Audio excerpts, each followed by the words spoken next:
l'étiquette myasthénie ou pas myasthénie. D'accord? Mais si c'est une myasthénie avérée, on ne va pas s'arrêter là. Il faut faire impérativement un scanner thoracique à la recherche de tumeurs. C'est un examen complémentaire. Non pas à but de diagnostic positif, mais surtout à la recherche de pathologies associées, et en l'occurrence l'hyperplasie thymique, le thymome, bénin ou malin. D'accord? Et un bilan immunologique rapide, rechercher cliniquement s'il a une dysthyroïdie ou s'il a des signes de dysfonctionnement thyroïdien, on fera le dosage TSH, T3, T4, les anticorps antithyroïdiens pour rechercher les maladies auto-immunes associées.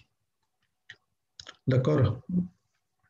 Alors, est-ce qu'il y a d'autres questions? Je pense que j'ai fait le traitement symptomatique, il est à vie. Le traitement corticoïde, j'ai bien répondu qu'il faut commencer à forte dose, par la suite faire une dégression. Qu'est-ce qu'il y a d'autre?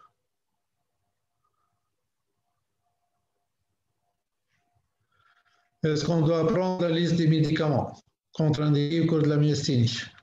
Apprendre toute la liste, non, mais il faut connaître au moins,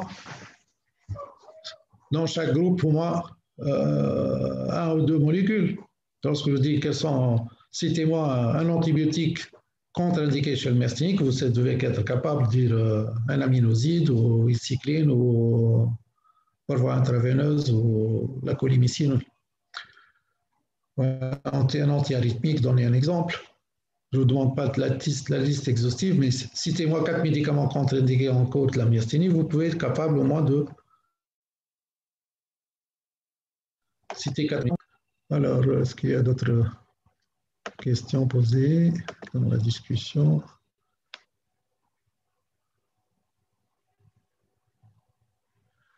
Le test pharmacologique, est-ce qu'on choisit les deux, soit en IV, soit en IM? Le plus simple, c'est de faire en intramusculaire. On n'est pas pressé. Prenez une ampoule ou même 2 ampoules de prostamine. On le fait en intramusculaire. C'est beaucoup plus simple que le faire en intraveineux. L'intraveineux, l'effet est plus rapide, immédiat, mais piquer une veine, c'est beaucoup plus délicat que faire une injection intramusculaire. Mais les deux sont possibles. Hein.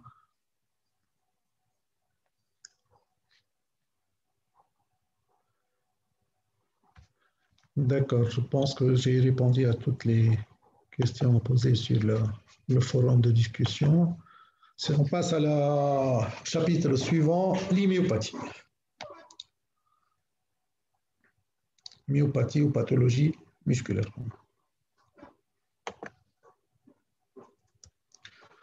Alors, c'est quoi les myopathies? Ce sont des affections caractérisées par une atteinte primitive de la fibre musculaire. Strie squelettique qui va provoquer la faiblesse musculaire. Le processus pathologique touche le myocyte, la fibre musculaire strie squelettique. La majorité des myopathies sont d'origine génétique. On va d'origine génétique avec des mutations qui vont intéresser certaines protéines de structure, surtout les protéines qui forment la membrane cytoplasmique du myocyte, mais ça peut être aussi des protéines qui rentrent dans des protéines qui sont des enzymes dans le catabolisme, par exemple, du glucose, des glucogènes, et ce qu'on appelle les myopathies métaboliques qu'on va voir tout à l'heure.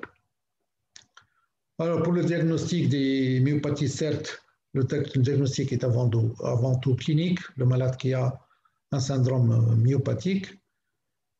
Mais pour affiner le type de myopathie, quel type de myopathie, la biopsie musculaire prend toute son importance. Et la biopsie musculaire, lorsqu'on le fait, elle doit être étudiée, certes, en histologie standard, mais aussi en histo-enzymologie, c'est-à-dire des techniques histologiques qui vont étudier les enzymes, l'activité enzymatique dans le muscle et immunohistochimique avec les auto-anticorps pour marquer certaines protéines du cytosquelette de la fibre musculaire. Le diagnostic il est certes facilité par la biopsie musculaire, mais la biologie moléculaire, les tests génétiques peuvent aussi être utiles pour déterminer le type de mutation génétique ou l'anomalie génétique qui est source de ces myopathies. Actuellement, on est bien avancé sur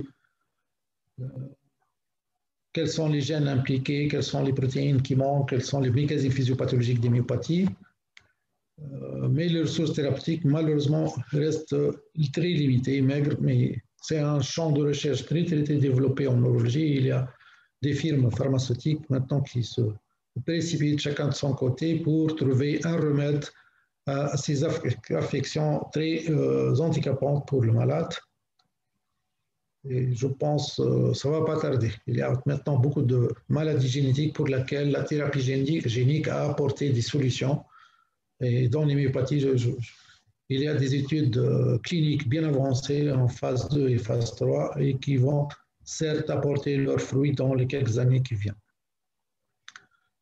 S'il n'y a pas de ressources thérapeutiques pour le moment, le conseil génétique il a un rôle important, surtout lorsqu'on a des cas de myopathie dans la famille. Il faut s'adresser aux généticiens, aux neurologues qui s'intéressent à la neurogénétique pour le conseil génétique et pour voir s'il y a possibilité de faire le diagnostic prénatal. Et si le fœtus il est atteint de myopathie, on peut faire un avortement thérapeutique au 3e et même au 4e mois de grossesse. Alors, avant de s'étaler sur les différentes formes cliniques de myopathie, les formes génétiques de myopathie, je vous rappelle rapidement le syndrome myopathique. Alors, syndrome myopathique, il est caractérisé par un déficit musculaire, une faiblesse musculaire d'installation et d'aggravation très progressive, très lente. Cette faiblesse musculaire, elle est bilatérale, symétrique, diffuse, proximale et distale, mais surtout proximale. L'atteinte, elle prédomine au niveau des segments proximaux des membres, c'est-à-dire au niveau des cuisses, de la ceinture pelvienne, au niveau des bras, au niveau des épaules, au niveau de la ceinture scapulaire. Ça touche aussi le tronc, les muscles paravertébraux, et les myopathes, assez souvent, ils ont des déformations de la colonne vertébrale, une kyphose, une kyphoscoliose, une gibbosité. Les muscles de la nuque peuvent être atteints, les muscles de la face. Et à la faiblesse musculaire, il y a toujours une atrophie musculaire associée. Mais pas de douleur musculaire, c'est important aussi. Lorsqu'on palpe, les muscles ne sont pas douloureux. Alors, au niveau des membres inférieurs, on a une atteinte des muscles proximaux. Et lorsqu'on a une atteinte des muscles proximaux, la marche devient dandinante. Le malade, lorsqu'il change le pas, pour avancer le membre inférieur droit, il s'incline à gauche. Comme ça, il diminue un peu l'appui sur le membre inférieur droit et il peut avancer le membre inférieur droit. Puis il s'incline à droite et il avance le membre inférieur gauche. Et ce mouvement de bascule à droite et à gauche du bassin et du tronc à chaque changement de pas donne la démarche du canard, qu'on appelle la marche dandinante, la marche du canard. Le relevé du sol. Lorsque le malade il est assis par terre, on va lui demander de se relever du sol. Le relevé du sol, il est difficile, voire impossible. Parfois, il est incapable de se relever tout seul. Mais dans les stades de début, il peut se relever. Mais pour se relever, il est obligé de s'appuyer par ses mains sur le sol, puis sur les genoux, puis sur les hanches pour redresser les troncs et pour tenir debout. C'est ce qu'on appelle la manœuvre de Goers. La montée des escaliers aussi, elle est difficile. Lorsqu'on monte l'escalier, pour lever le pied et faire la marche suivante et monter d'une marche à l'autre, on a besoin d'une bonne force musculaire au niveau de la cuisse, au niveau des cuisses. Et chez les myopathes, il n'a pas suffisamment de force pour soulever le poids de tout son corps et monter les marches d'escalier. Qu'est-ce qu'il va faire? Il va tenir par ses mains le garde-corps au niveau des escaliers. Il va s'agripper sur la rampe des escaliers et s'aider par ses mains pour monter d'une marche à l'autre. Voilà ce garçon qui a une myopathie. Regardez les mouvements de bascule du bassin lorsqu'il change le pas et la marche ondulante, la marche du canard.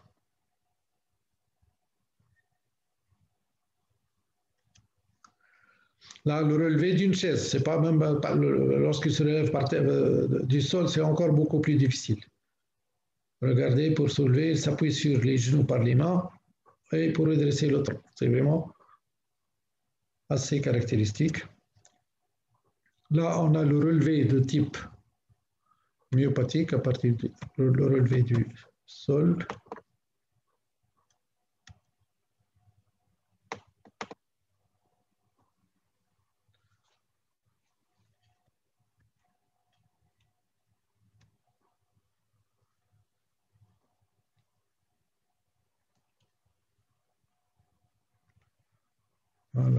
Voilà, il s'appuie par ses mains sur le sol.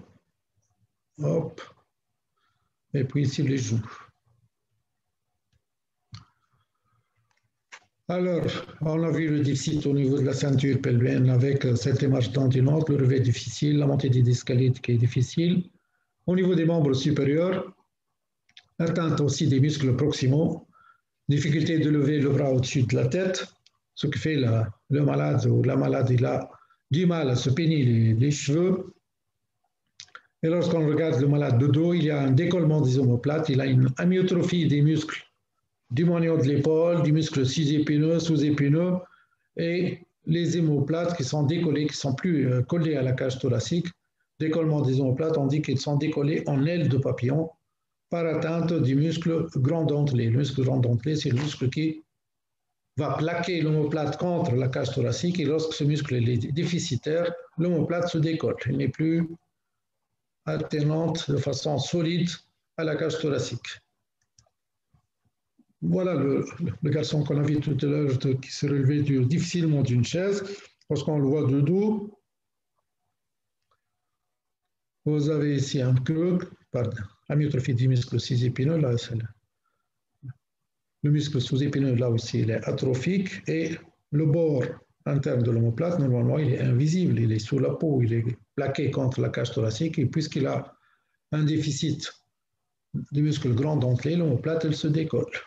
Et ce décollement des omoplates à droite et à gauche donne cet aspect en aile de papillon assez caractéristique et évocatrice de myopathie.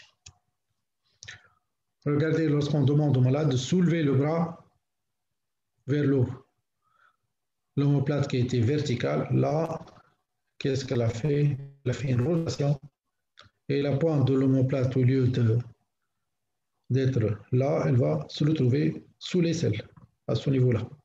Pourquoi? Parce que par ce défaut de fixation de l'omoplate à la cage thoracique, par déficit par le muscle grand dentelé. C'est ce qu'on appelle là le scapula alata, cette omoplate mobile, et lors de l'abduction du bras, elle fait une rotation avec la pointe de l'omoplate qui part en avant sur la ligne médiane rythmose, juste en dessous du creux axillaire. Alors, on a vu le déficit au niveau de la ceinture pelvienne, scapulaire. Au niveau du tronc, il a une faiblesse, une amyotrophie qui vont entraîner des troubles de la statique vertébrale. Au début, le malade il a une hyperlordose lombaire, une accentuation de la lordose lombaire, et le ventre qui devient protru en avant, une syphose dorsale, une accentuation de la courbure dorsale, et par la suite une angulation dans le sens sagittal, et on aura une scoliose.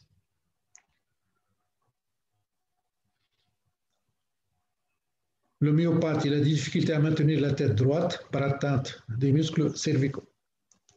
La tête devient tombante, elle peut tomber en avant ou en arrière, mais il ne peut pas tenir la tête droite par atteinte des muscles paravertébraux de la région cervicale.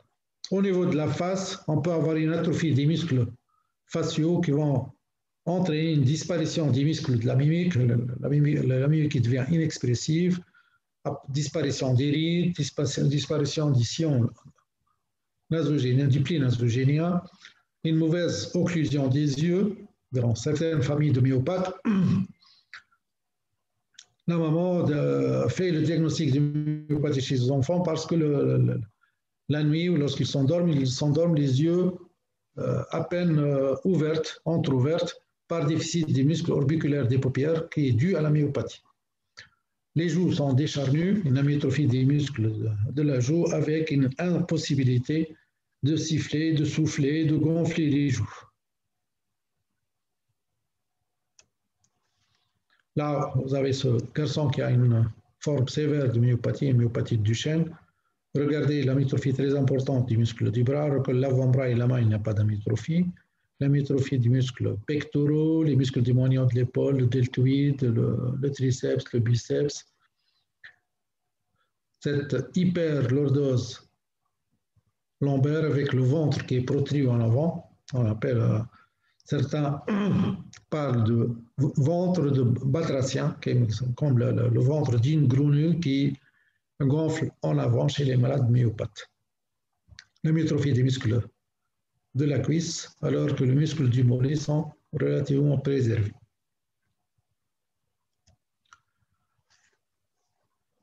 Chez les enfants en bas âge, là, je vous ai montré le cas le plus fréquent de myopathie qui commence à l'âge de deuxième enfance, chez l'adolescent, à l'âge de 12-14 ans, mais ça peut se voir le syndrome myopathique en bas âge. Déjà, au cours de la grossesse, la maman peut noter qu'il y a une diminution des mouvements actifs fétaux.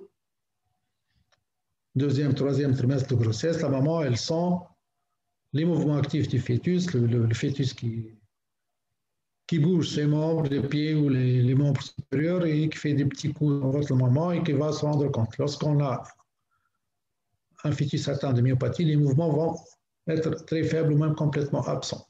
À la naissance, le cri il est faible, retardé, et lors du développement, on remarque qu'il y a un retard des acquisitions motrices.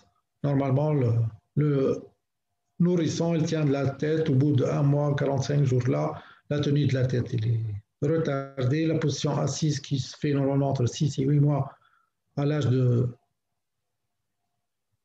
disons, 10 mois, l'enfant ne tient pas assis, et la marche qui normalement se fait,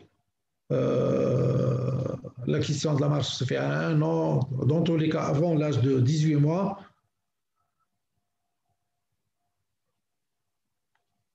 À 18 mois, l'enfant ne marche pas, il y a un retard d'acquisition de la marche.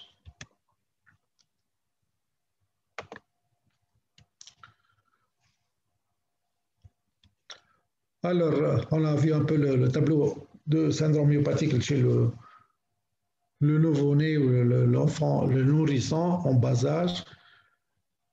Les examens complémentaires, et on commence par l'enregistrement de l'activité électrique du muscle, c'est-à-dire l'électromyogramme. Alors, l'EMG, il montre un tracé de type myogène. Alors, quelle est la caractéristique du tracé myogène? C'est qu'on a des potentiels de faible amplitude, des potentiels d'unité motrice de faible amplitude. Pourquoi de faible amplitude? Parce que on a un bon nombre de fibres musculaires qui sont dégénérées, et au niveau de l'unité motrice, au lieu d'avoir 200, 300 fibres, on va avoir uniquement 50 ou 60 fibres. Tout le reste des fibres musculaires sont dégénérées, ce qui fait l'amplitude du potentiel d'action, le potentiel d'action moteur, le potentiel d'action, il va devenir de faible amplitude, et pour fournir un effort, on a besoin d'impliquer plusieurs unités motrices. Au lieu d'avoir 2 ou 3 unités motrices pour fournir un effort, on recrute un nombre plus important d'unités motrices, ce qui fait qu'on va avoir un tracé qui est microvolté, puisque l'amplitude est diminuée, et qui est riche, qui implique beaucoup d'unités motrices, plusieurs unités motrices pour un effort faible, ce qu'on appelle un tracé riche de faible amplitude ou interférentielle. Pourquoi interférentielle? Parce qu'il y a une interférence des potentiels moteurs de plusieurs unités motrices. Il y a une sommation spatiale, le malade recrute un nombre beaucoup plus important d'unités motrices pour un effort musculaire d'intensité modérée. le tracé de type myogène, et vous voyez ici le tracé en bas. Alors, à côté de l'électromyogramme, pour confirmer l'atteinte musculaire, on va doser l'activité des enzymes musculaires. Et l'enzyme la plus spécifique pour le muscle, c'est la créatine phosphokinase ou la créatine kinase, les CPK. Les créatine phosphokinase ou la créatine kinase, le taux habituel est inférieur à 200 unités internationales par litre. Et lorsqu'on a une myopathie, ou affection musculaire, myopathie ou même polymyélite, il y a une augmentation des CPK. Au lieu d'être inférieur à 200, on va avoir des CPK à 4000, 5000, parfois 10 000, ce qui fait l'augmentation, il est 20, 30 fois et parfois 100 fois la normale, une augmentation très, très importante du taux des CPK dans le sang. L'autre examen complémentaire qui est d'un grand aide pour le diagnostic, c'est la biopsie musculaire. On va prélever un petit bout de muscle sous anesthésie locale et faire l'examen histologique, l'examen microscopique du muscle avec des techniques histologiques standards, mais aussi enzymologiques et immunohistochimie. Parfois, on a même recours à la microscopie électronique, surtout pour le diagnostic des myopathies congénitales. Voici comment on fait l'acte de biopsie. Assez souvent, on le fait au niveau du membre supérieur, au niveau du deltoïde. Si on le fait au membre inférieur, le malade doit être au repos pendant quelques jours après la biopsie, ce qui fait on le fait au membre supérieur et de préférence du côté qui n'est pas dominant. En général, on le fait au niveau du bras gauche, puisqu'on utilise le plus souvent le bras droit dans notre vie quotidienne. Alors, on fait une biopsie au niveau du deltoïde gauche. Là, le malade est déshabillé, on met les champs, par la suite une injection d'anesthésique locale, un peu de xylocaïne, une incision de 1,5 cm, 2 cm maximum, on décolle, on fait la dissection des plans cutanés et sous-cutanés jusqu'à ce qu'on arrive jusqu'à la ponévrose du muscle, on ouvre la ponévrose du muscle et on va prélever ces petits bouts de muscle que vous voyez ici, puis on ferme. Et ces petits bouts de muscle vont être examinés au microscope par la suite. Alors, on a vu un peu le syndrome myopathique, comment il se présente, les examens complémentaires utiles pour confirmer l'atteinte primitive du muscle, à savoir l'électromyogramme, les enzymes musculaires et la biopsie. Et maintenant, on va passer en revue le catalogue des différentes formes de myopathie qui sont nombreuses. C'est difficile de les retenir toutes, mais il faut connaître au moins les formes les plus fréquentes. Alors, les formes cliniques de myopathie sont classées en 4 rubriques. Là, il y a une erreur de numérotation. Les dystrophies musculaires progressives, les myopathies congénitales, les myopathies métaboliques et les myopathies endocrines. Et on commence par les myopathies, les dystrophies musculaires progressives et primitives. Alors, les dystrophies musculaires progressives et primitives sont classées selon l'existence ou pas de myotonie et en fonction du mode de transmission génétique. Alors, sans myotonie, avec myotonie, c'est quoi la myotonie? La myotonie, c'est une lenteur à la décontraction musculaire. C'est un sujet normal. Je vais lui demander de serrer le poing, puis d'ouvrir la main, il peut l'ouvrir facilement. Lorsqu'on a une myotonie, lorsqu'on contracte les fléchisseurs et vous lui demandez d'ouvrir la main, il ne peut pas l'ouvrir. Il y a un retard à la décontraction de la main, il le fait difficilement, il est obligé de céder de l'autre main pour relâcher le muscle. C'est un défaut de relâchement des muscles par une anomalie au niveau des canaux ioniques. Et lorsque le muscle se contracte, il a du mal à se décontracter. Alors, on va parler des myopathies sans myotonie, puis on va parler de la rubrique myopathie avec myotonie qui est beaucoup plus rare.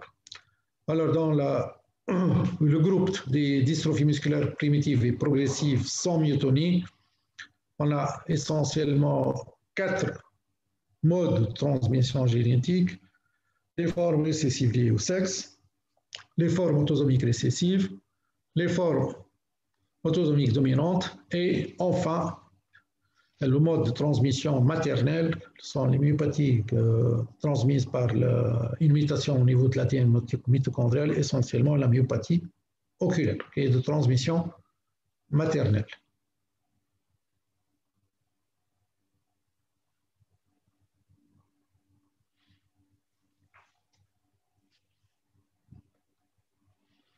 Alors, je vois qu'il y a une question qui apparaît. Qu'est-ce qu'on peut dire au cours du tracé myogène, on a une formation temporelle et lorsqu'on a un tracé myogène, une transformation spatiale? Oui.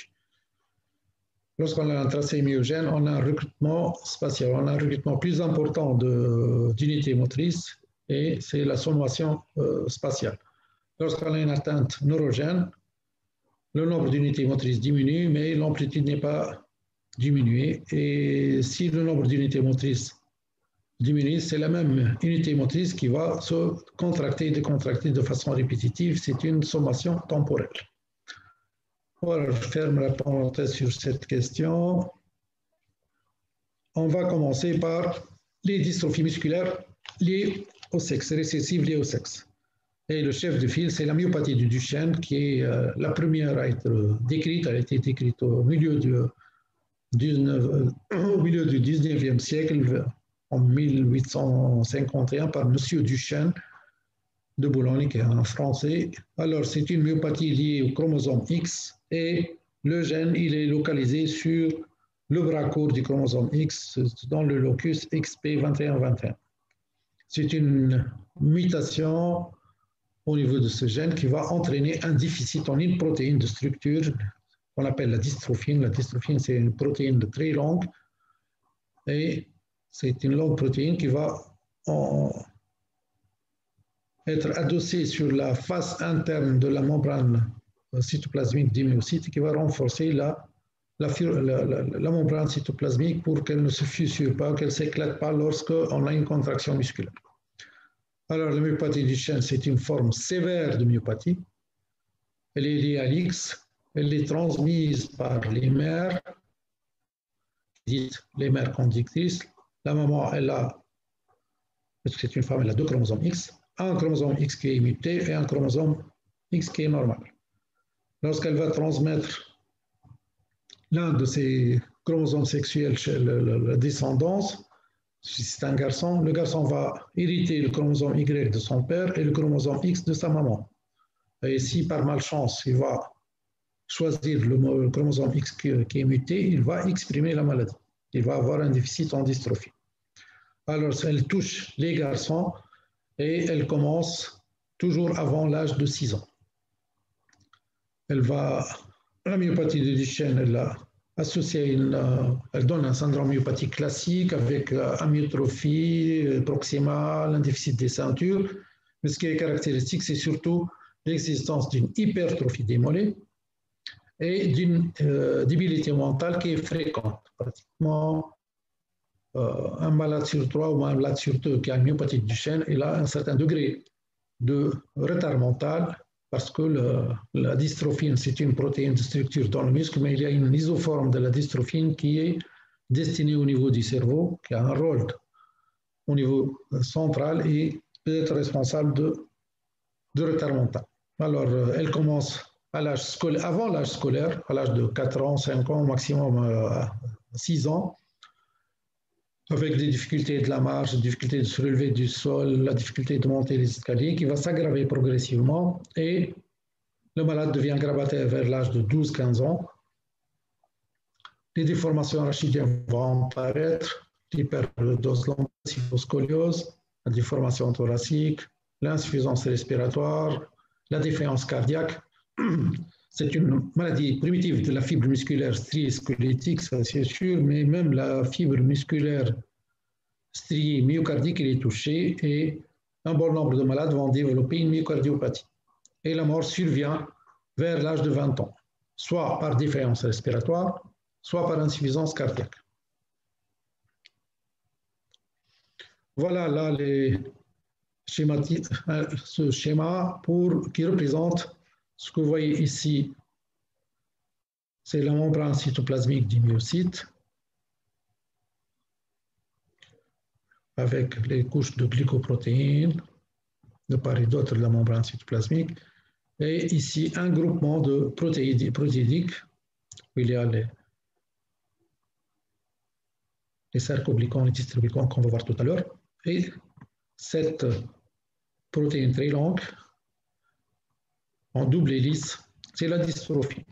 Alors, elle s'accole à ce groupement protéique au niveau de la membrane cytoplasmique et elle va doubler un peu la membrane cytoplasmique. Elle va renforcer la membrane cytoplasmique de la fibre musculaire. Là, vous êtes l'intérieur de la cellule et ça, c'est le milieu extracellulaire. Lorsque la dystrophine n'existe pas, la membrane cytoplasmique du myocyte, elle est fragilisée et lors de la contraction musculaire, elle peut s'éclater. La fibre musculaire, lorsqu'on fait une coupe transversale du muscle, le diamètre de la fibre musculaire chez un sujet normal est de l'ordre de 60-80 microns. Lorsque le muscle se contracte, il y a un raccourcissement de la fibre musculaire et le diamètre de la fibre peut atteindre 120-130 microns lorsque le muscle se contracte. Et lorsque le diamètre augmente, il va exercer une certaine tension sur la membrane cytoplasmique. Et cette tension, si la membrane n'est pas renforcée par la dystrophine, elle va se fissurer.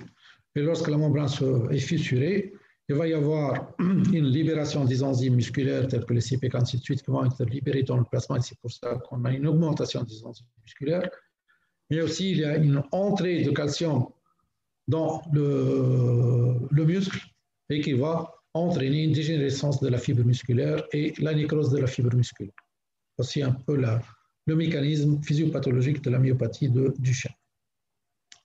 Voilà ce garçon Tahar, qui est décédé maintenant il y a 2 ans, je pense, qui avait une myopathie de Duchenne avec cette amyotrophie sévère,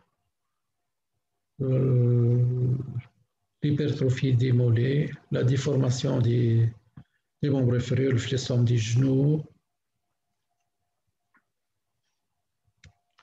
et la biopsie musculaire qui montre des fibres musculaires de taille normale, comme celle-ci, des fibres atrophiques, des fibres sombres, qu'on voit là, ce sont des fibres hyper contractées, on voit de nécrose, et là, une fibre très pâle, nécrotique, avec ces noyaux qu'on voit à l'intérieur. Ce gros noyau, c'est le noyau d'un macrophage qui vient phagocyter la fibre musculaire nécrosée. Là aussi, une autre fibre musculaire nécrosée.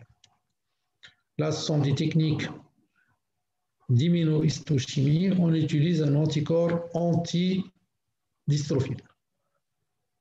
Et lorsque l'anticorps se fixe sur la dystrophine, ça donne cette coloration brune, un peu marron, de la membrane cytoplasmique, qui témoigne qu'il y a un marquage de la dystrophine dans la membrane cytoplasmique de cette fibre musculaire. Là, c'est un muscle normal. Et là, vous avez un muscle d'un malade atteint d'une myopathie de Duchenne. Et on fait l'immunomarquage et il n'y a pas de marquage de la dystrophine. La dystrophine, elle est complètement absente au niveau de la membrane cytoplasmique de toutes ces fibres musculaires et ça confirme qu'il s'agit bien d'une myopathie de Duchenne. À côté de l'immunohisto, on fait le Western blot, c'est comme une technique d'électrophorèse qui utilise des anticorps anti-dystrophine et comme vous voyez sur ce puits-là,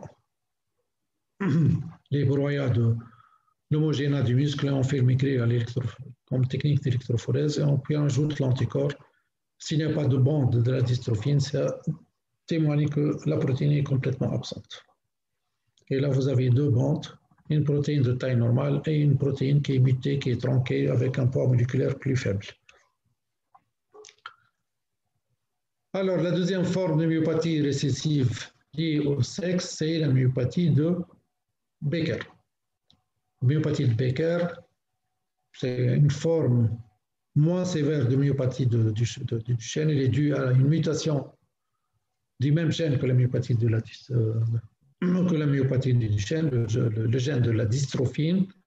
Dans la myopathie de Duchenne, la mutation, elle entraîne une absence totale de la protéine. Et dans la myopathie de Becker, Ce n'est pas une absence totale de la protéine, mais la protéine qui est tronquée.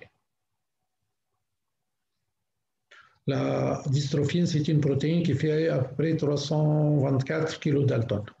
Lorsqu'elle est mutée, lorsque la mutation n'entraîne pas absence complète de lecture du gène, le gène il est transcrit, mais il transcrit et donne une protéine plus courte qui fait 200-220 kilodaltons.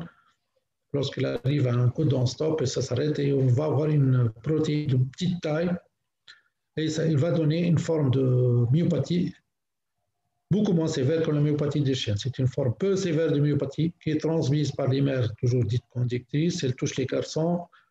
L'âge de début, au lieu d'être l'âge préscolaire, ça commence à l'âge de 12, 13 ans, 14 ans, toujours avant 15 ans, entre 10 et 15 ans en général.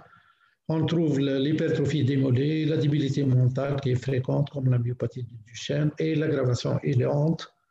Ces enfants évoluent progressivement vers l'aggravation et ils deviennent gravataires vers l'âge de 25-30 ans.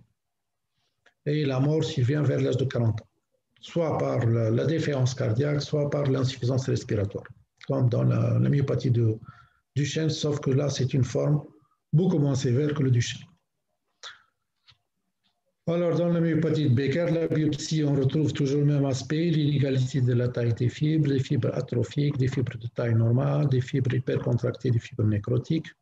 Là, l'immunomarquage dans le muscle normal et là, l'immunomarquage dans le Becker, on a des fibres qui sont positives, on voit la dystrophine, mais on a des fibres qui sont négatives. C'est un panaché de fibres de dystrophine positives et des fibres de dystrophine négatives. Et là, le Western blot qui montre la protéine qui est tronquée avec un poids moléculaire plus faible que d'habitude. Alors, comme ça, on a terminé avec les myopathies récessives liées au sexe, les myopathies du chêne de Becker qui sont très fréquentes, qui ont été les premiers à être décrites dans l'histoire par Duchenne. Le deuxième groupe de myopathies sont les myopathies autosomiques récessives. Myopathie autosomique récessive, qu'on appelle en anglais Lamb-Gardner Muscular Dystrophy, LGMD de type 2, Lamb-Gardner Muscular Dystrophy. Alors, c'est une myopathie autosomique récessive, ce qui fait qu'elle va toucher les deux sexes, aussi bien les garçons que les filles, avec des formes sporadiques fréquentes.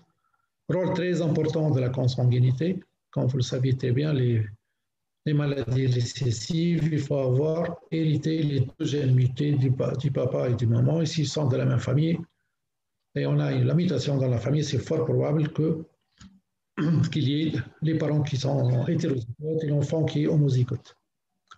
Alors, le tableau clinique classique d'une myopathie, ça ressemble à une myopathie de Duchenne ou de Becker. La sévérité est très variable d'un cas à l'autre. Parfois même dans la même famille, on a un cas sévèrement atteint et le frère ou le cousin qui est moins atteint. Il y a des facteurs épigénétiques qui font qu'il y a une variabilité intrafamiliale, des formes intermédiaires, des formes sévères ou des formes bénignes dans la même famille. Alors, ces myopathies récessives liées autosomiques récessives, LGMD, qu'on appelle aussi myopathie rare ou récessive autosomique, il y a, sur le plan clinique, elles se ressemblent beaucoup, mais sur le plan génétique, ils sont très hétérogènes. Il y a au moins 11 types génétiques de myopathie récessive autosomique et ils sont classés LGMD de type A, B, C, D, E, F, G, H jusqu'à K en fonction des mutations et ils sont numérotés A, B, C, D en fonction de leur découverte. La première à être découverte, c'est les calpaïnopathies. C'est un déficit en calpaïne, le gène de la calpaïne qui est localisé sur le chromosome 15 et qui code pour une protéine, la calpaïne.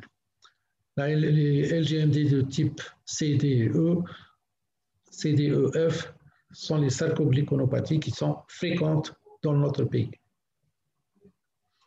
Surtout les gamma-sarcoglycanopathies. De toute façon, je ne vous demande pas d'apprendre tous les gènes, tous les types de mutations, les localisations sur le chromosome, mais il faut au moins connaître. Oh là là, qu'est-ce que j'ai fait là?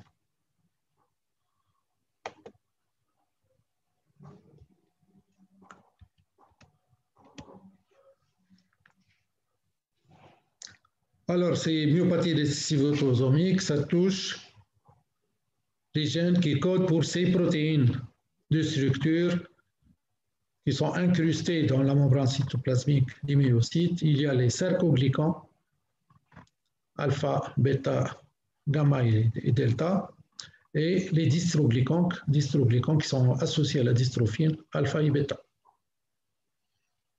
On va parler par la suite de la laminine, cette protéine, laminine 2, qui est une protéine extracellulaire.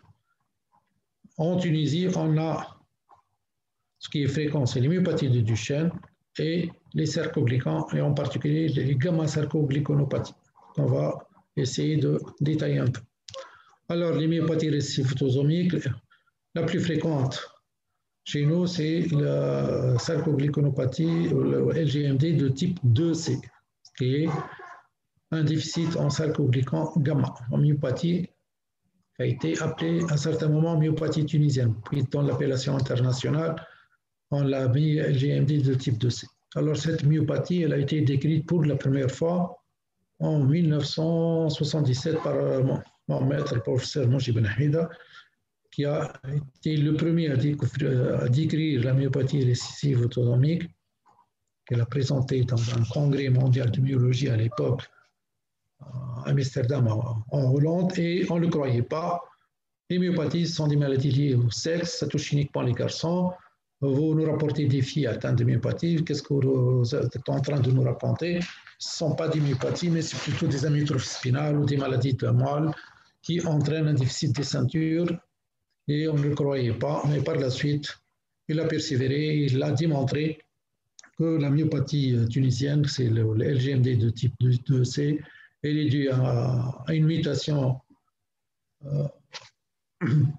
sur le chromosome 13, et cette mutation elle a été trouvée par l'un des élèves de Simon Ben Hamida qui était en stage aux États-Unis, et c'est lui qui a fait l'étude génétique sur des familles tunisiennes et qui a localisé cette anomalie génétique responsable de cette myopathie LGMD de type 2C ou la myopathie récessive autosomique tunisienne. Alors cette myopathie touche les deux sexes, aussi bien les garçons que les filles. Elle est favorisée par les mariages consanguins, comme toutes les maladies récessives. Elle débute à la deuxième enfance, c'est-à-dire entre 7 et 14 ans, 6-15 ans, avec un déficit musculaire au niveau des ceintures, ceinture scapulaire et pelvienne. L'hypertrophie des mollets est moins fréquente que ce qu'on voit dans la myopathie de Duchenne, un tiers des malades à peu près. L'intellect est tout à fait normal, ce sont des enfants certes, qui sont handicapés sur le plan moteur, mais sur le plan mental, ils sont bien, même intelligents. Et l'évolution se fait vers perte d'autonomie. Ce sont des enfants qui deviennent cloués au fauteuil roulant vers l'âge de 20 à 30 ans, et ils meurent entre 30 et 40 ans par atteinte soit cardiaque, soit par insuffisance respiratoire. L'insuffisance respiratoire due essentiellement aux déformations rachidiennes et à la kyphoscoliosis. Voilà cette fille qui a une myopathie tunisienne, une myopathie LGMD de type 2C. Regardez le décollement des omoplates en aile de papillon. Les mollets qui sont un peu hypertrophiés, ce n'est pas aussi évident que dans la myopathie de Duchenne. Et là, pour vous montrer le relevé du sol, je n'ai pas malheureusement la vidéo, mais elle était assise par terre, et pour se relever, elle s'appuie par ses mains sur le sol. Par la suite, elle s'appuie sur les genoux pour redresser le tronc et pour se mettre debout. Et ce qui témoigne qu'il y a un déficit des muscles de la ceinture pelvienne. Voilà la biopsie de cette fillette. Remarquez la grande égalité de la taille des fibres qui sont de petit diamètre arrondi, très atrophiques, les autres de taille intermédiaire, des fibres de taille normale. Il y a de la fibrose. Normalement, les fibres musculaires sont jointives, il n'y a pas d'espace entre les fibres musculaires, mais lorsque les fibres musculaires dégénèrent, l'espace qui est libéré par la nécrose, il est envahi par des fibroblastes ou des fibrocytes. Et ça va entraîner une fibrose à l'intérieur des faisceaux de muscles. Là, un fort grossissement avec une fibre nécrotique, quelques fibres basophiles de régénération et beaucoup de fibrose. Là, quelques fibres atrophiques hypercontractées, l'égalité de la taille des fibres, et ça, c'est pour vous montrer. Là, c'est une fibre nécrotique qui est remplie de macrophages qui sont en train de phagocyter, qui sont en train de déblayer les dégâts qui ont été faits secondaires à la nécrose de la fibre musculaire. L'immunomarquage avec l'anticorps dirigé contre les gamma-sarcoglycans. Gamma-sarcoglycans, le marquage positif chez les témoins et l'absence de marquage chez cette fillette. Alors, il y a un déficit en sarcoglycans. On l'appelle cette protéine sarcoglycan, on l'appelle aussi DAG35, DAG pour dystrophine associated glycoprotein. C'est une glycoprotéine associée à la dystrophine et qui a un poids moléculaire de 35 kg Dalton. C'est pour ça qu'on l'appelle DAG35 et qui est déficiente chez cette malade et qui est due à une mutation au niveau du chromosome 13. Alors, on ferme le rubrique forme autosomique récessive et on parle un peu des formes autosomiques dominantes qui sont beaucoup plus rares. Lamb-Girdle muscular dystrophie de type 1, qui sont les formes autosomiques dominantes de dystrophie musculaire. 3 sous-groupes LGMD de type 2 AA, qu'on appelle le déficit en myothyline, qui est une protéine sarcomérique. LGMD de type 1B, déficit en laminine AC. Et le type 1C, le déficit en cavéoline. Ce sont des formes très rares, très peu fréquentes en Tunisie, et je les cite, mais on n'est pas censé les retenir. La myopathie FSH, c'est la myopathie facio-scapulo-humérale. De myopathie qu'on appelle la myopathie de Landausi-Dejerine, c'est une myopathie autosomique dominante qui est relativement fréquente en Tunisie. Je connais au moins 2 familles de la région de Sfax qui sont atteintes de myopathie FSH. C'est une affection autosomique dominante de pénétrance variable. On peut être porteur du gène muté sans exprimer la maladie. Le gène il est porté par le chromosome 4 avec une diminution du nombre de copies du gène D4Z4. Elle débute vers la 2e enfance, révélée par l'inocclusion des yeux pendant le sommeil. Elles sont facio-scapulo-humérales, ça touche la face, la ceinture scapulaire et le bras.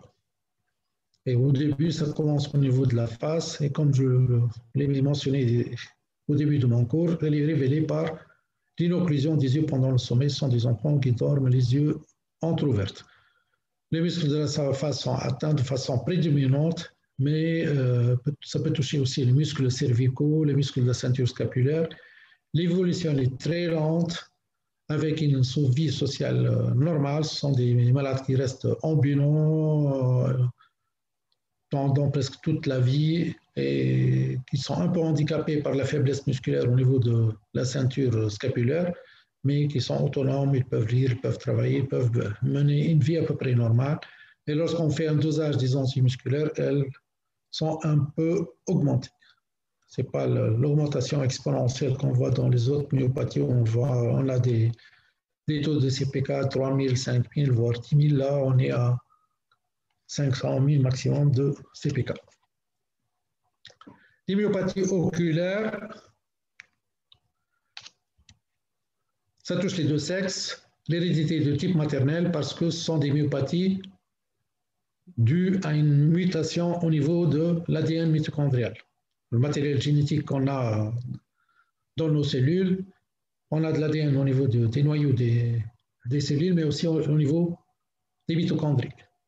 Et on hérite les mitochondries uniquement de sa maman, pas de son papa. Ce qui fait, lorsqu'on a une mutation de l'ADN mitochondrial chez la mère, ça se transmet aux enfants. Les garçons ne vont plus transmettre la mutation à leur progéniture, puisqu'ils ne vont pas transmettre les mitochondries à leurs enfants, mais par contre, les filles peuvent transmettre la maladie. C'est une maladie de transmission maternelle.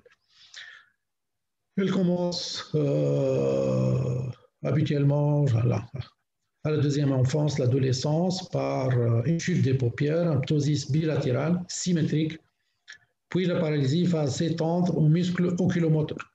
Une paralysie de l'oculomotricité, le malade, l'amplitude des mouvements, de latéralité ou de la verticalité du regard vont diminuer. Au lieu d'avoir une mobilité de 180 degrés ou 160 degrés de mobilité des yeux pour couvrir le champ visuel, ça va se rétrécir petit à petit et par la suite, on peut avoir une ophtalmoplégie complète. Les yeux qui sont figés, fixes, regardent strictement en avant, on ne peut pas regarder en haut, en bas, ni à droite, ni à gauche. Et ces myopathies, comme je l'ai dit, sont le plus souvent dues à un dysfonctionnement mitochondrial, une atteinte de l'ADN mitochondrial qui va entraîner un dysfonctionnement de la chaîne respiratoire et un déficit des muscles oculaires. Voilà la biopsie musculaire qui montre une accumulation, cette technique histologique qu'on appelle la coloration trichrome de Gomori. Les mitochondries sont colorées en rouge et tout ce ponctué rouge, c'est une accumulation de mitochondries, surtout sous la membrane sarcoplasmique. Là, se forme un petit croissant sous la membrane sarcoplasmique, c'est une accumulation de mitochondries et qui sont noires sur cette coloration oxydative. On passe maintenant aux dystrophies musculaires avec myotonie et le chef de file, c'est la myotonie de Steinert, qu'on appelle la dystrophie myotonique et distale de Steinert. Alors, la dystrophie musculaire progressive myotonique, atrophique et distale, elle entraîne une atrophie musculaire et l'atteinte musculaire prédomine au niveau des extrémités, contrairement à toutes les myopathies. En général, lorsqu'on parle de myopathie, le déficit, il est essentiellement proximal, ça touche les segments proximaux des membres et les ceintures. Là, paradoxalement, dans la myotonie de Steinert, l'atteinte est distale. C'est une maladie autosomique dominante qui est due à une expansion de triplet CTG, le triplet CTG au niveau du chromosome 19. Alors, la faiblesse musculaire et l'amyotrophie sont distales, touchent les petits muscles au niveau des mains, au niveau des pieds, au niveau de la jambe, les péronniers, et ça va entraîner un stépage à la marche. On dirait que c'est une polyneuropathie. La face, elle est atteinte avec un faciès atone, un ptosis bilatéral. La lèvre inférieure, elle est éversée vers l'extérieur par déficit du muscle orbiculaire des lèvres. La tête peut être tombante, la mâchoire entrouverte. Tout ça dû à la faiblesse musculaire. À côté de l'ensemble de ces signes musculaires, il y a des signes extramusculaires dans la myotonie de Steinert qui permettent d'évoquer le diagnostic déjà sur la clinique avec un léger retard mental, une cataracte précoce, des troubles de la conduction cardiaque, un allongement des segments PR, un bloc auriculo-ventriculaire, des troubles endocriniens, diabète, une insuffisance génitale avec atrophie testiculaire chez l'homme, une spanioménorrhée ou une aménorrhée, stérilité primaire chez la femme. Elle peut s'associer aussi à un diabète. Voici ce garçon qui a une maladie de Steinert, une dystrophie myotonique et distale de Steinert. Regardez le ptosis bilatéral, la bouche qui est entrouverte, le visage qui, avec les joues qui sont décharnues, le pli nasogénien qui a disparu, la lèvre inférieure qui est éversée, vous le voyez ici sur le profil, la lèvre qui tombe un peu en avant, et la bouche qui est entrouverte par déficit des muscles masticateurs. Voilà. La mâchoire inférieure qui chute un peu vers le bas et qui va laisser la bouche entrouverte. Voici le garçon qu'on a vu tout à l'heure, et là, c'est sa maman, qui, elle aussi, elle est malade. Elle est atteinte, elle a le faciès qui n'est pas très expressif, le pli nasogénien qui est effacé, et avec une atteinte qui est beaucoup moins sévère que l'enfant. Et ça, c'est classique dans les maladies génétiques qui sont dues à une expansion de triplet. L'expansion de triplet augmente de génération en génération, et lorsque l'expansion augmente, le début de la maladie il est beaucoup plus précoce et la forme clinique elle est plus sévère. La maman, elle avait une expansion à peu près de 40 triplets, lui, il avait, si mes souvenirs sont bons, à peu près 120 triplé CTG avec une forme plus sévère de myotonie de Steinert. Là, un autre malade qui a une myotonie de Steinert, pour vous montrer le ptosis bilatérale. L'alopécie aussi, ça fait partie des signes cliniques de la maladie. Lorsqu'on a une alopécie dans la famille, c'est pas, ça attire pas l'attention, mais si toute la famille, tous les hommes, ils ont des cheveux tout à fait normaux et lui, il a une alopécie, alors que chez la famille, on n'a pas cette histoire d'alopécie, ça peut être évocateur de Steinert, surtout lorsqu'on a le ptosis bilatéral et les signes musculaires. Là, pour montrer la difficulté à la décontraction musculaire, le phénomène myotonique, alors j'ai demandé au malade de me serrer la main. Après avoir serré la main, je lui ai demandé réouvrir la main et vous avez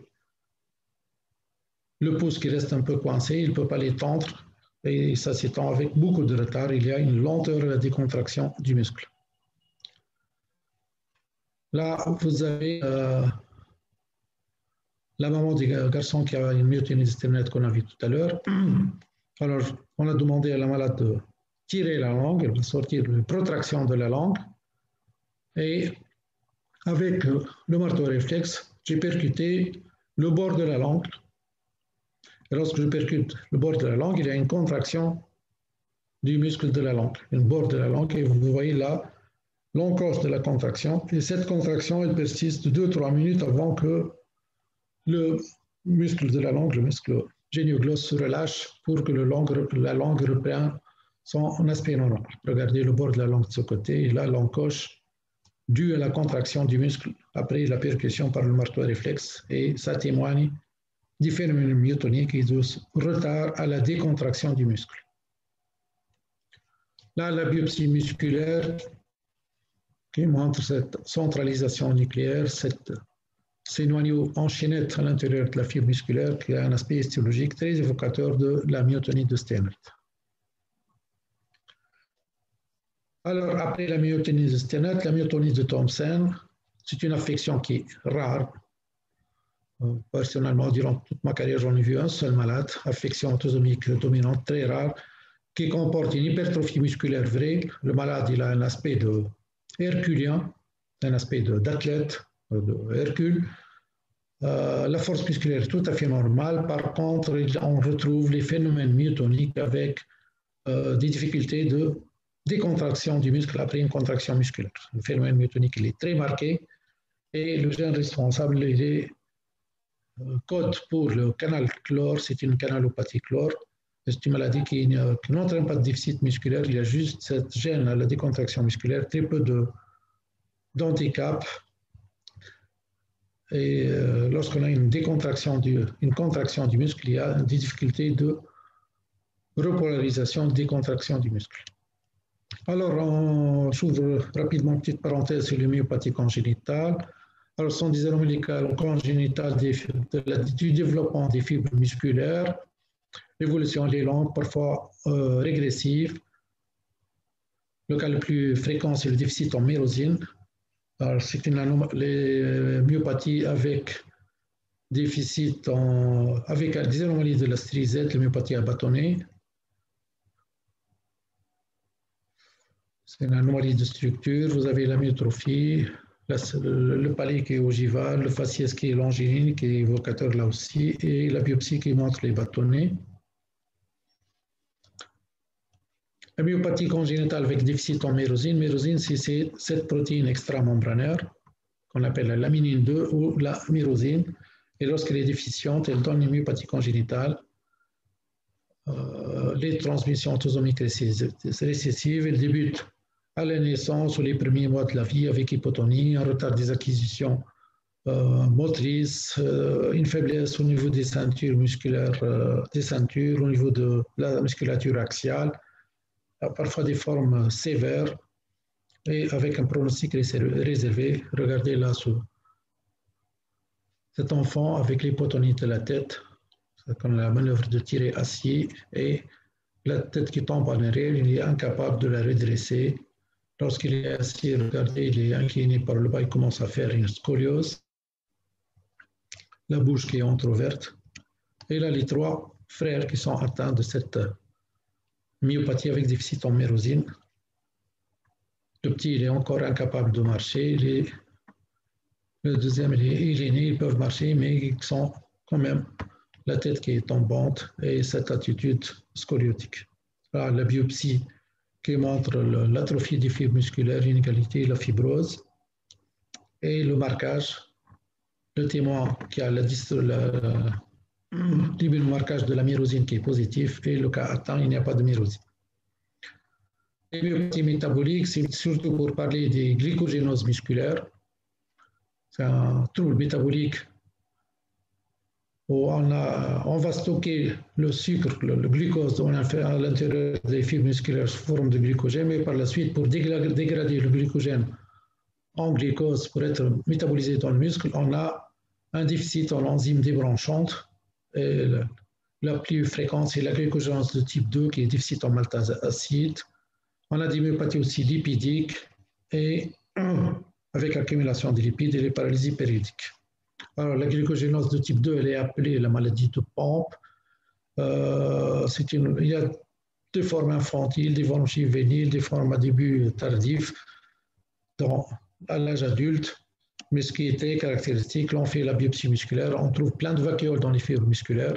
Et ces vacuoles sont PAS positifs qui témoignent qu'il s'agit bien d'une accumulation du glycogène dans le muscle. Allez. Plein de vacuoles intramyocitaires, ce glycogène qui s'accumule, qui va entraver le fonctionnement normal du muscle. Les lipidoses musculaires, le cas le plus typique, c'est le déficit en carnitine. Ça va donner des douleurs musculaires qui surviennent à l'effort, intolérance à l'effort, et même parfois des rhabdomyolyses, une augmentation très, très importante des CPK à l'effort musculaire. Déficit proximal, des accès d'hypoglycémie, l'atteinte cardiaque est parfois possible. Et à la suite d'un effort musculaire, le malade il va avoir une lyse de fibres musculaires, il va y avoir de la myoglobine dans le sang qui va être filtrée par les reins et ça donne une myoglobinurie. Et l'évolution se fait vers la récupération, mais ce sont des malades qui sont fragiles, qui sont intolérants à l'effort et il faut faire le diagnostic pour entreprendre un rythme de vie adapté à leur atteinte musculaire. Voici là une accumulation de gouttelettes lipidiques à l'intérieur de la fibre musculaire sur la coloration HE et l'électrogramme et les colorations spécifiques qui colorent les gouttelettes lipidiques en noir et on voit ces petites taches noires qui sont dues à une accumulation de lipides dans le muscle, c'était un déficit en carnitine. Les myopathies endocriniennes, pour parler un petit mot de la myopathie dysthyroïdienne, la maladie de base d'eau, l'hyperthyroïdie, avec une hypertrophie déficit proximal. Si vous vous souvenez de vos cours d'endocrino, parmi les signes cliniques de l'hyperthyroïdie, le signe du tabouret, le malade qui s'assoit sur un tabouret basse pour se relever, il a du mal à se relever, ça témoigne de déficit proximal. C'est le relevé myopathique qu'on voit dans le syndrome myopathique classique, mais aussi dans la myopathie endocrinienne due à l'hyperthyroïdie. Rechercher les autres signes d'hyperthyroïdie, la tachycardie, la moiteur des mains, la thermophobie, l'accélération du transit, tous les signes d'hyperthyroïdie que vous le connaissez, il faut les rechercher minutieusement pour ne pas passer à côté de l'hyperthyroïdie, la myopathie hyperthyroïdienne. L'hypothyroïdie peut donner aussi un déficit des ceintures, myopathie hypothyroïdienne. L'hypercorticisme, que ce soit d'origine médicamenteuse, le traitement par les glycocorticoïdes à forte dose et pendant une période prolongée, ou au cours de la maladie de Cushing, on va avoir un déficit musculaire des ceintures. Et lorsqu'on corrige le trouble hormonal ou on arrête la corticothérapie, la myopathie guérit, la myopathie cortisonique. L'hyperpara peut être aussi à l'origine de déficit musculaire proximal, mais ce qui caractérise un peu l'hyperpara, c'est l'existence de crampes musculaires, de douleurs musculaires à l'effort, associées parfois à une amyotrophie. L'hypercalcémie, il faut rechercher surtout les signes radiologiques de l'hypercalcémie et faire le dosage de la parathormone pour établir le diagnostic de myopathie avec hypercalcémie. Je vous remercie pour votre attention. Je vais voir s'il y a des questions dans le forum.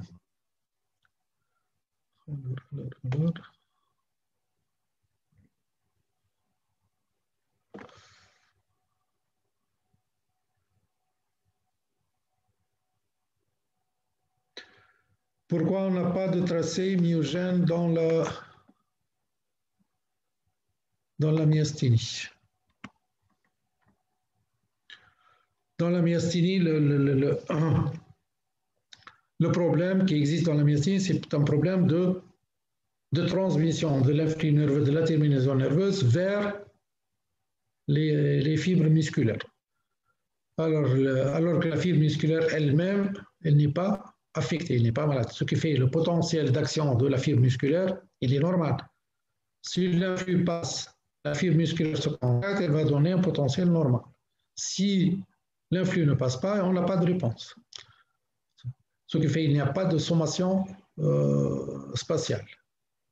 Il y a uniquement une diminution de l'amplitude des potentiels d'action lorsqu'on a un nombre faible de fibres musculaires qui participent lorsque l'influx ne passe pas à travers la jonction neuromusculaire. Il n'y a pas de sommation spatiale et il n'y a pas non plus de sommation temporelle. Déjà, pour avoir un potentiel, on a du mal que ça passe. Et si vous stimulez de façon répétitive, ça ne va pas corriger le déficit. C'est au contraire, vous avez vu, lorsqu'on fait des stimulations répétitives, le potentiel d'action il diminue d'amplitude parce qu'il y a de moins en moins de fibres musculaires qui participent à l'effort. Alors,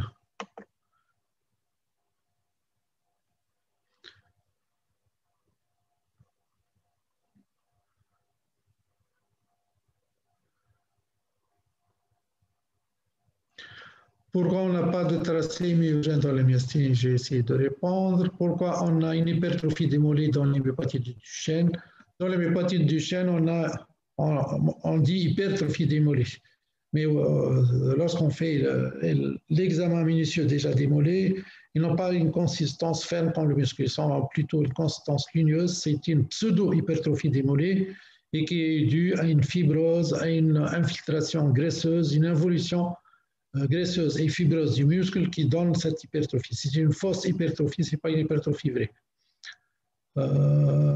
Qu'est-ce qu'on retient comme forme clinique pour les myopathies? Il faut connaître la myopathie de Becker et du Duchenne parce que ce sont de loin les plus fréquentes. Les myopathies récessives, surtout la myopathie tunisienne, il faut la connaître. La myopathie avec un déficit en sarcoglycan gamma, la LGMD de type 2C qui a été décrite pour la première fois par Simon Ibn Hamid, par un Tunisien qui a décrit la clinique de cette myopathie, l'histologie, et le gène qui a été découvert par un Tunisien, il faut absolument la connaître. Pour les autres formes de myopathie, la myopathie FSH, il faut la connaître parce qu'on a quelques familles en Tunisie, on peut avoir l'occasion de les prendre, de les voir. Les autres formes plus rares, le calvaïnopathie, la myopathie dominante, pas tellement. Et il faut connaître les myopathies endocriniennes, c'est très important à connaître. Pourquoi c'est important? Parce que malheureusement, comme je l'ai dit au tout début, les myopathies d'origine génétique, c'est un champ de recherche très actif en ce moment, mais malheureusement, jusqu'au jour d'aujourd'hui, on n'a pas de traitement efficace ou de thérapie génique pour les myopathies d'origine génétique, les dystrophies musculaires progressives. Par contre, les myopathies endocriniennes, et même dans certaines formes de myopathie métabolique, on a des retombées thérapeutiques efficaces. Lorsqu'on a une myopathie, on passe à côté d'une hypothyroïdie, alors que prescrire une hormonothérapie substitutive, vous allez avoir une guérison de la myopathie, c'est spectaculaire pour le malade. Ce qui fait les myopathies d'origine endocrinienne qui peuvent relever d'un traitement spécifique, qui peuvent entraîner une amélioration des malades, il faut les connaître. On va citer les différentes formes de maladies endocriniennes qui peuvent donner un syndrome myopathique. Et les myopathies génétiques, qu'est-ce qu'il faut connaître les différentes formes? Je vous ai dit, les formes rares, non, mais les formes qui sont fréquentes chez nous, que je viens de citer tout à l'heure, il faut les connaître. Voilà, s'il n'y a plus de questions, je vous dis bonne chance et même si vous avez des questions ultérieurement, vous pouvez me les envoyer par email. Merci, docteur.